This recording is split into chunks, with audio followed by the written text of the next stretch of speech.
Today, we will listen to a conversation about a museum. What type of museum is popular in your country?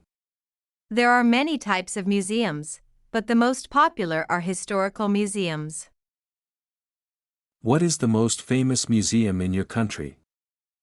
That would be the British Museum, located in London. What's special about it? I'm impressed by its large amount of historical, art, and cultural work. How many times have you visited that museum? I have visited the museum twice. What do you usually do when visiting a museum? I usually listen to the tour guide and take notes about important information.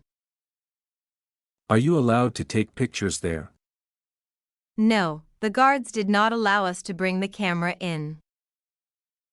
How did you feel after visiting there? The overall experience was fantastic, and I learned so many things in just a few hours.